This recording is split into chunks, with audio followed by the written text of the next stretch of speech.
Please welcome the Captain of U.S.S. Freedom, Timothy Wilkie, and the Vice President of the United States, Joe Biden.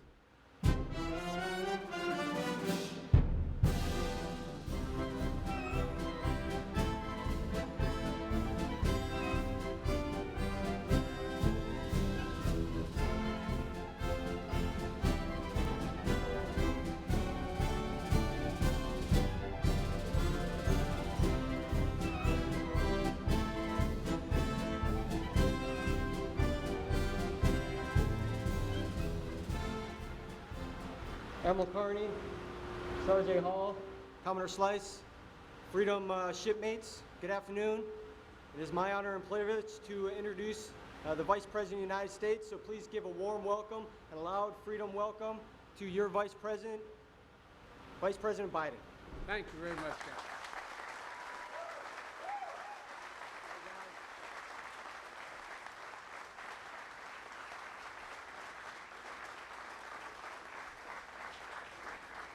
Admiral, Captain, Sergeant of Affairs Blair Hall, and to all of the crew of this new, most versatile ship, I think, in the Navy, and for your brothers and sisters who came aboard.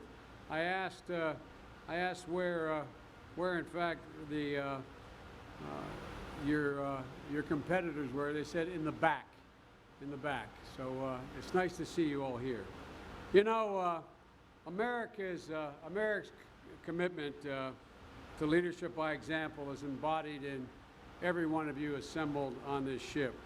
The sailors of the U.S.S. Freedom and the Fitzgerald, sailors in the finest Navy the world has ever known. That's not hyperbole. I'm not here as Vice President to blow.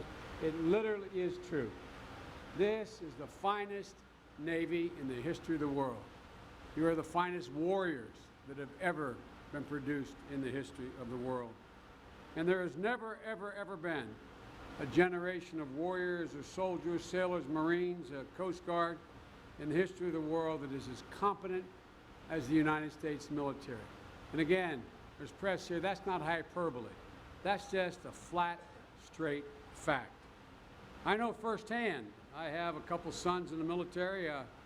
If you forgive me, one son is Navy, but the other son is Army. Spent a year in Iraq, but he still likes you guys a lot too, you know? I mean, and the truth of the matter is that I'm as proud of you as I am proud of them. You're part of, here in Singapore, you're part of what, as the President has announced, is our policy, our foreign policy of rebalancing toward the Asia Pacific, a region with remarkable economic promise, but also genuine uncertainty and potential risk. Singapore has been an economic powerhouse in Southeast Asia for decades, but in part it's because they know and continue to know their economic growth depends on the security of this region, a security that you provide and the United States military has been providing in the Pacific for over 60 years. They know that the U.S. military presence is a force for peace and stability. As I said when I was in China and India and everywhere I go in the region, I've flown over 700,000 miles since becoming Vice President, visiting other countries, and I state unabashedly and without apology, we are a Pacific power. America is a resident Pacific power, and we will remain so. And the reason why we're able to remain so is because of all of you assembled before me. The truth of the matter is, our resident power status is the reason why this area of the world has been able to grow and be stable. It's been a long time. Today is the 60th anniversary of Armistice Day, ending the war in Korea. We celebrate the heroic sacrifices of American men and women during that god-awful campaign, and along with our allied troops in the Korean War.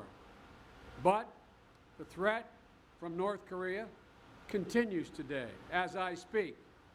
And as I speak, there seems to be a new dawning in the region on the part of our, not just our allies, our traditional allies of South Korea and Japan, but also on the part of Russia and China. of what a destabilizing force the government in North Korea is. We're open. We're open to genuine talks, but not the continuation of this routine we've seen from the North of provocation and then reward for bad behavior. There's only one path forward for Korea, North Korea. They can choose that path to a better life, but only as a non-nuclear state. Looking forward, we've decided in the rebalancing through the long review by the Pentagon, we've decided that 60% of our naval forces will be deployed to the Pacific Fleet by 2020. Our mere presence in the Pacific is in and of itself the basis upon which stability of the region is built. And it enables us to be increasingly able to confront a range of challenges to both security and economic growth. Freedom of navigation, unimpeded lawful commerce, and peaceful resolution of territorial disputes. You are the glue. It's not, again, not hyperbole. You are the glue that holds all of this together. You're the ones ensuring this partnership remains effective in meeting the challenges of the 21st century. From countering North Korea's nuclear program to building up ties of trade and investment that generate jobs back home, to promoting democracy and human rights. You do it all. But you don't do it alone. As the poet John Milton once said, those also serve who only stand and wait. So we owe your spouses, we owe your children for the incredible sacrifices they make, your absence at birthdays and births, weddings and funerals, the absence of your touch just as you walk out the door. We owe them. We owe them as much as we owe you. That's the reason why my wife, Jill Biden, and Michelle Obama travel all over the country, in the case of my wife, all over the world, talking to military families.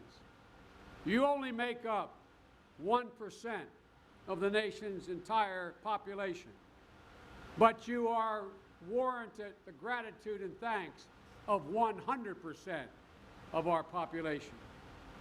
We only have, and I've been saying this for years, we only have one truly sacred obligation as the government. We have many obligations to the poor, to the disadvantaged, to our children, to the elderly, but only one truly sacred obligation, and that is to equip those who we send to war and into battle and into space that need be occupied, care for their families while they're gone, and care for their needs and your needs when you are home. That's the only truly sacred obligation we have. You still have 60,000 brothers and sisters in harm's way in Afghanistan and in many other parts of the world.